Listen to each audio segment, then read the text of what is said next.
Selamat malam, selamat datang di Awal-Awal Channel. Malam ini kita membicarakan terkait proses penggantian Panglima TNI, karena Pak Hadi Cahyanto mau memasuki masa purnabakti, sehingga dengan demikian akan dicari penggantinya. Seperti kita ketahui sendiri bahwa Presiden Jokowi telah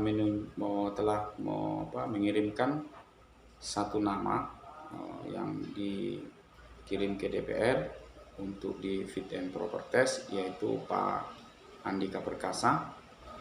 Nah, dengan demikian kita bisa melihat bahwa pemilihan Pak Andika Perkasa ini yang akan menggantikan Pak Hadi Cahyanto yang akan memasuki purna bakti di TNI, ini merupakan suatu keputusan yang sangat cerdas, di mana bisa kita lihat bahwa Andika Perkasa ini adalah merupakan sosok yang tegas, dan untuk saat ini memang sangat dibutuhkan dalam hal isu-isu yang berkembang di masyarakat belakangan ini, masalah tantangan-tantangan yang sedang berkembang di masyarakat, ya. Karena seperti kita ketahui sendiri bahwa Pak Andika Perkasa ini sangat disiplin di dalam hal enforcement NKRI harga mati gitu ya, karena kan semboyan TNI itu NKRI harga mati. Nah, yang menarik sebenarnya bukan pada Pak Andikanya, Pak Andika Perkasanya. Kalau Pak Andika Perkasa, karena seperti kita ketahui sendiri bahwa beliau hanya mengabdi selama kurang lebih 13 bulan. Nah, kalau beliau mengabdi selama 13 bulan, tentu belum sampai berakhir masa jabatan Presiden Jokowi, beliau sudah harus pensiun. Nah, yang menjadi pertanyaan, kenapa Andika diangkat menjadi Panglima TNI sementara masa bakti cuma 13 bulan. Nah, di satu sisi bahwa tradisi di TNI itu ada semacam giliran gitu ya, antara angkatan darat, angkatan laut, dan angkatan darat. Nah, sebelumnya kan dia dari sebelum Pak Cahyadi ini adalah Pak Gatot. Nah, setelah Pak Gatot baru angkatan udara. Pak Gatot itu dari angkatan darat, Pak Hadi angkatan udara, tapi dipilih kembali angkatan darat, Pak Andika. Nah, kita sebagai pengamat abal-abal berpendapat bahwa ini cukup cerdas. Alasannya apa? Nah, ini yang perlu kita analisis. Ini ada kepentingan sesaat, memang dalam artian karena ada sosok yang perlu akan upgrade atau akan up gitu ya, untuk dimunculkan karena sesuai kebutuhan untuk kelanjutan di angkatan darat regenerasi. Nah, kenapa? Nah, kita lihat dulu.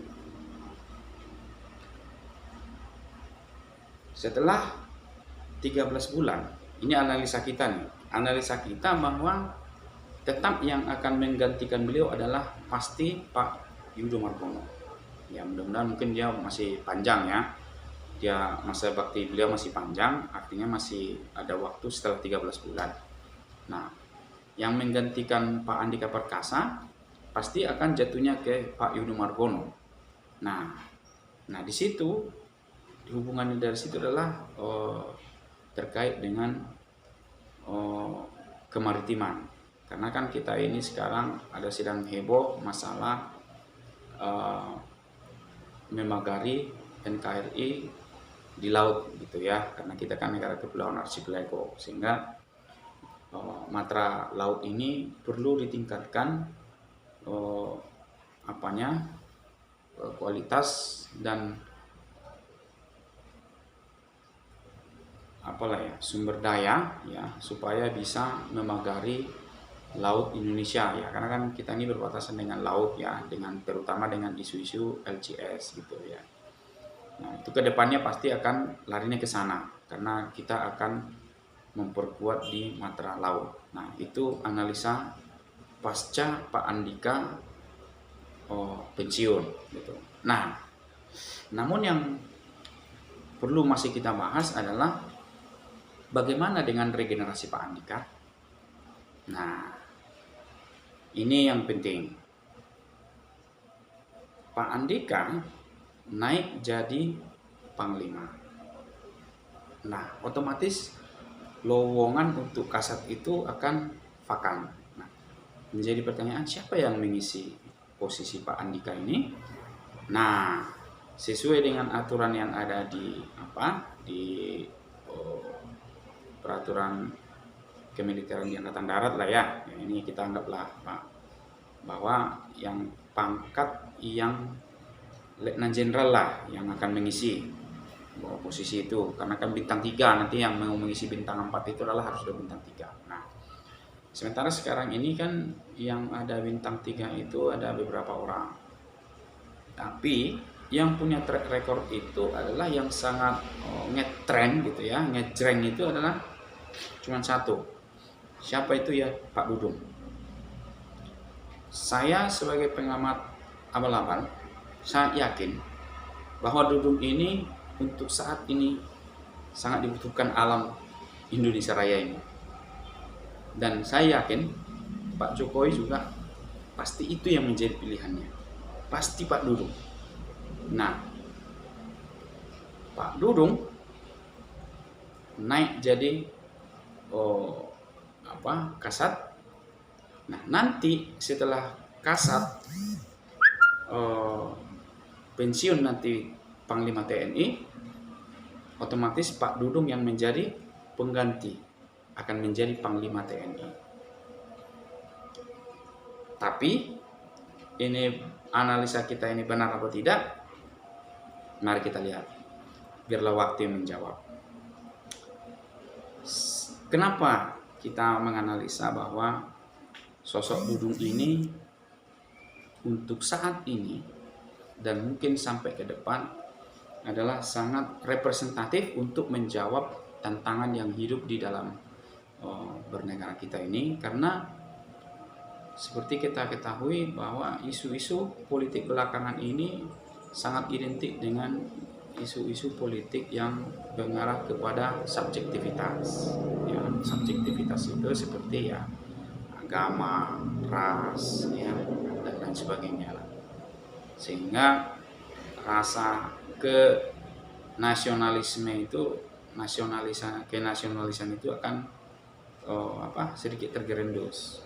Nah, oleh karena itu siapa sosok yang bisa melakukan gebrakan untuk itu ialah Dudung. Percaya tak percaya, mari kita lihat, biarlah waktu yang menjawabnya. Sekian, selamat malam.